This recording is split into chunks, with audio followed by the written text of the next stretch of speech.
इससे पहले हम लोगों ने जो है अमेरिका के संवैधानिक योजनाओं को देखा था। अब हम लोग जो है एक दूसरे देश का ले रहे हैं, स्विट्जरलैंड का।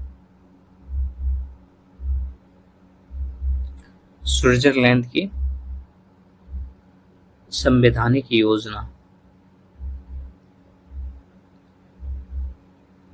Swiss constitutional scheme. तो इस पे हम लोग चर्चा करेंगे। स्विट्जरलैंड जो है वो संघात्मक प्रणाली की दृष्टि से जो है विश्व का सबसे महत्वपूर्ण देश में से एक है। ठीक है, तो यहाँ पर भी जो है संघात्मक प्रणाली ही लागू है, फेडरल स्ट्रक्चर ही लागू है। इसका जो वास्तविक नाम है वो स्विस परिसंघ है।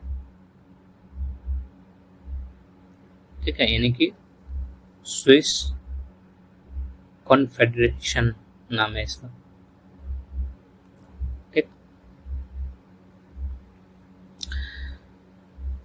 देखो यहाँ का जो संघात्मक ढांचा है वो बाकी देशों से अलग है।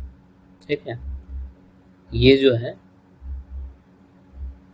बाकी देशों से जो है कुछ अलग है, क्योंकि ये जो है कई राजनीतिक इकाई से मिलकर बना है। कई राजनीतिक इकाइयों से जो है मिलकर बना है, और ये जो इकाई होते हैं इसको जो है कैंटन कहा जाता है। कैंटन कहा जाता है, CANTON, कैंटन कहा जाता है। और कुछ जो है उसको जो है अर्ध कैंटन कहते हैं, अर्ध कैंटन कहा जाता है, यानी कि हाफ कैंटन कहा जाता है। और यहाँ पर जो है लगभग टोटल जो है कुल 20 कैंटन है। ठीक है, और 6 जो है अर्ध कैंटन है यहाँ पे स्विस में। इसलिए जो है इसका जो नामांकन है ये बहुत ही ऐतिहासिक महत्व रखता है। ठीक है, और जो प्रत्येक जो कैंटन होते हैं इसका जो है अपना जो है एक पृथक संविधान होता है, अलग संविधान होता है। इसके अलावा जो है इसकी अपनी विधानसभा होती है कैंटन का। इसके अलावा जो है इसकी अपनी सरकार भी होती है। ठीक, कैंटन देखो 1874 से जो है स्विस संविधान के तहत जो है संघीय सरकार को जो है कुछ निश्चित शक्ति दी गई थी। ठीक है, कुछ निश्चित शक्ति दी गई थी और वो अभी भी बना हुआ है, संघीय सरकार को दिया गया था। हालांकि जो अवशिष्ट शक्ति का प्रावधान है, जो अवशिष्ट शक्ति है ये कैंटन के ही पास होता है। ठीक, इसके अलावा जो है जो संघीय सभा है, या फिर जो ये कह सकते हैं कि संघ के स्तर पर जो है संघीय सभा जो है वो विधायिका का कार्य करती है, यानी कि फेडरल असेंबली जो है ये यहाँ पर जो है विधायिका का कार्य करती है, यानी लेजिस्लेचर का कार्य करती है।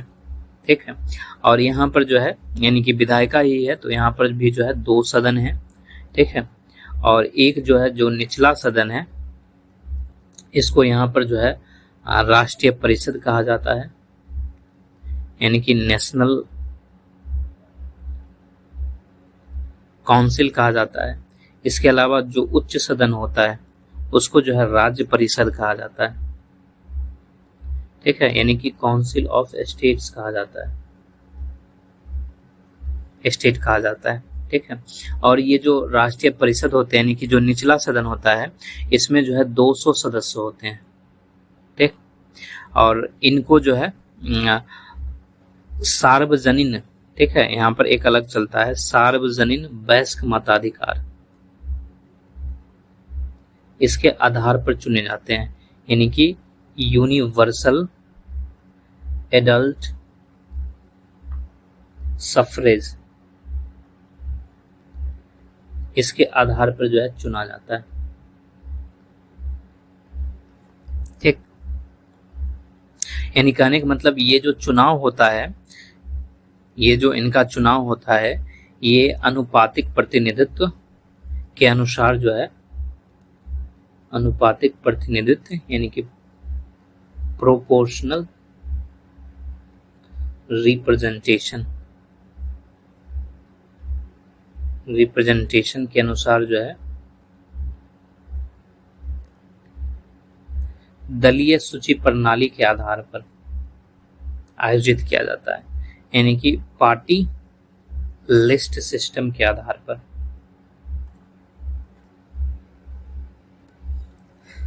सिस्टम के आधार पर जो है आयोजित किया जाता है। ठीक, और इसका चयन जो है वो 4 वर्षों के लिए होता है।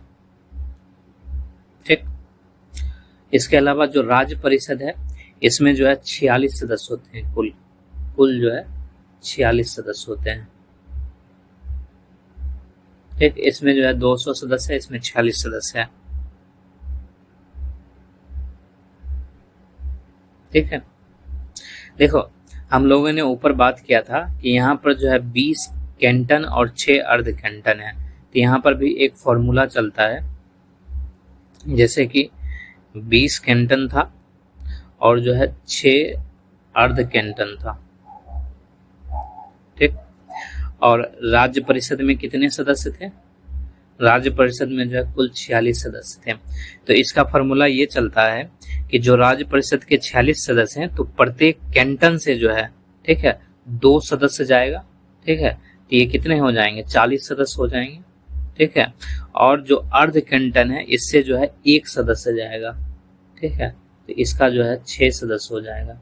इस तरह कुल मिलाकर जो है इसमें यानी राज्य परिषद में 46 सदस्य होते हैं। ठीक,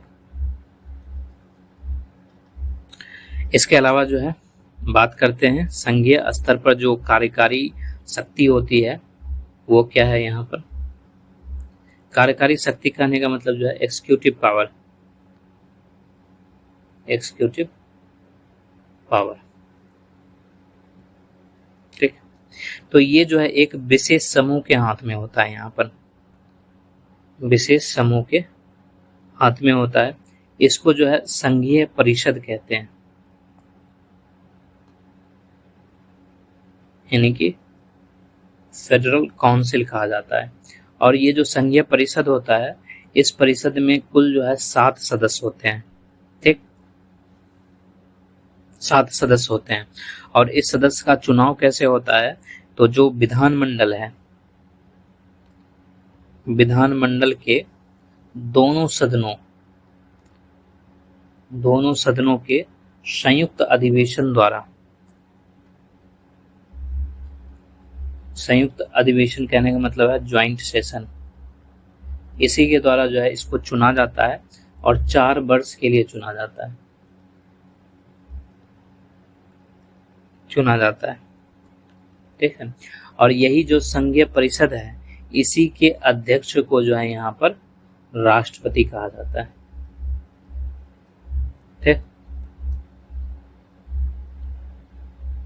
ठीक है, हालांकि इसका पूरा नाम जो है राष्ट्रपति को, उसको स्विस परिसंघ का राष्ट्रपति कहा जाता है। ठीक है, और बाकी जो मतलब सदस्य बचेंगे, ठीक है, उस सदस्य को मंत्री कहा जाएगा। तो यहाँ पर जो मंत्री और राष्ट्रपति का ये फंडा है। ठीक, तो यहाँ पर जो राष्ट्रपति होते हैं, ये जो है सिर्फ वही संघ नाम मात्र के, यानी कि सांकेतिक राजाध्यक्ष कह सकते हैं। सांकेतिक राज्याध्यक्ष, ठीक है, यानी कि सिंबॉलिक हेड ऑफ स्टेट होता है। ठीक, लेकिन इसकी जो शक्ति है, ये बाकी जो 6 बचे हुए हैं ना, 7 में से 6 जो बचा हुआ है, उसके बराबर ही होगा। तो इसकी शक्तियां जो है बाकी सहयोगियों के बराबर होता है, इसके अलावा जो है हर वर्ष के बाद जो है राष्ट्रपति बदल जाता है, राष्ट्रपति बदलता है। ठीक है, इसलिए जो है इसको कभी कभी हर वर्ष जो राष्ट्रपति बदल जाता है, इसलिए कभी कभी जो है इसको बहुल कार्यपालिका भी कहा जाता है, यानी कि प्लूरल एग्जीक्यूटिव भी कहा जाता है। ठीक, इसके अलावा जो है यहाँ के लोकतंत्र को अगर हम लोग देखें तो यहाँ पर जो है प्रत्यक्ष लोकतंत्र का प्रावधान है। ठीक है, यानी कि जो डायरेक्ट डेमोक्रेसी है, इसके सिद्धांत का जो है ज्यादा प्रयोग दिखता है। देखो, जो वहां की जनसंख्या है, ठीक है, जो यहाँ की जनसंख्या है, ये मतलब जानकार है या फिर पर्याप्त आकार है, इस वजह से जो है यहाँ पर प्रतिनिधि लोकतंत्र जो है अधिक प्रचलित है। ठीक है, ज्यादा जनसंख्या है नहीं, तो इसलिए जो है सबसे राय लेना भी जो है आम बातें हो जाती है, यहाँ पर आसान हो जाता है। तो इसलिए जो है प्रतिनिधि डेमोक्रेसी जो है यहाँ पर दिखता है। लेकिन उसके भीतर जो है, यानी कि प्रतिनिधि लोकतंत्र के भीतर जो है प्रत्यक्ष लोकतंत्र को भी शामिल किया गया है। कैसे शामिल किया गया हम लोगों ने ऊपर देखा था, तो ये भी जो है शामिल है। ठीक है, जैसे कि अगर हम लोग जो है बात करें तो यहाँ पर जो है दो विधि प्रचलित है। ठीक है, यहाँ से समझ आ जाएगा, दो प्रचलित विधि प्रचलित है। एक विधि तो ये है जिसको पहल या फिर जो है उपक्रम कहते हैं। ठीक है, इनिशिएटिव। इसके अलावा जो है दूसरा जो है वो जनमत संग्रह है, जनमत संग्रह। इसको जो है परिप्रेक्षा भी कहा जाता है, रेफरेंडम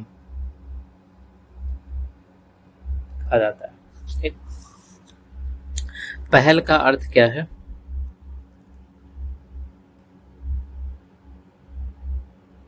इसको जानते हैं।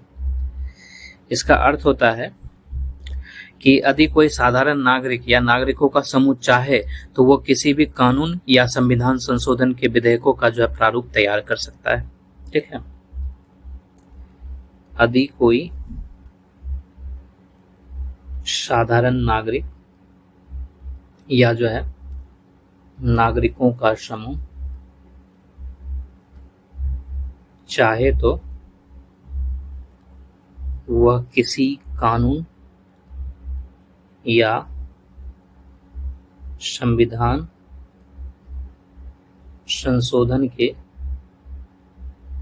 विधेयक का प्रारूप स्वयं तैयार कर सकता है। ठीक है, और इस पे क्या होता है कि यदि वहां के जो पंजीकृत मतदाता हैं, ठीक, जो पंजीकृत मतदाता है, अगर वो जो है इस पे हस्ताक्षर कर देता है, ठीक है, तो सरकार के लिए ये बाध्यता होती है। ठीक है, जो वहाँ की सरकार है उसके लिए जो है ये बाध्यता हो जाता है कि वो जो है विधानमंडल या निर्वाचन मंडल में जो है उस पर मतदान कराएं। ठीक, जो विधानमंडल है यानी कि लेजिस्लेचर है, या फिर जो निर्वाचक मंडल है, निर्वाचक मंडल यानी कि इलेक्ट्रोड, इस पे जो है मतदान कराए। ठीक, अब जैसे कि अगर कोई भी व्यक्ति जो है संविधान संशोधन करना चाहता है, ठीक है, यानी उसका प्रारूप तैयार कर रहा है, तो इसमें शर्त दिया गया है कि उसको कम से कम न्यूनतम जो है 1 लाख मतदाताओं का जो है हस्ताक्षर चाहिए। ठीक, हस्ताक्षर चाहिए। ठीक, इसके अलावा अगर कोई संघीय कानून का वो प्रारूप तैयार कर रहा है तो उस पर कम से कम जो है 50,000 मतदाताओं का जो है हस्ताक्षर चाहिए। ठीक, हस्ताक्षर चाहिए। और अगर ये दोनों तैयार हो गया तो इसमें एक शर्त और है कि ये जो है 2 वर्ष के भीतर जो है इस पे मतदान कराना जरूरी है, मतदान कराना जरूरी है। यानी कि ऊपर जो कार्यपालिका है, ठीक है, सॉरी, ऊपर जो विधानमंडल है या निर्वाचन मंडल है, वो भी जो है इस पे 2 वर्ष के अंदर मतदान कराएगा, उसके लिए भी चीजें फिक्स है। इसके बाद जो दूसरा है वो जनमत संग्रह है, तो इसको देख लेते हैं, फिर ये खत्म हो जाएगा। जनमत संग्रह या परिप्रेक्षा भी इसको कहते हैं।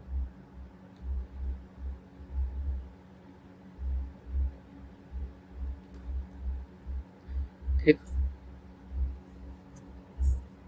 ये जो है ऐसी विधि है जिसमें सरकार या संसद स्वयं किसी महत्वपूर्ण मुद्दे पर जो है जन साधारण से राय मांगने के लिए जो है मतदान कराती है। ठीक है, यानी ऐसी विधि है ये जिसमें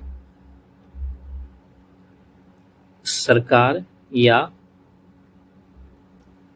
संसद स्वयं किसी महत्वपूर्ण मुद्दे पर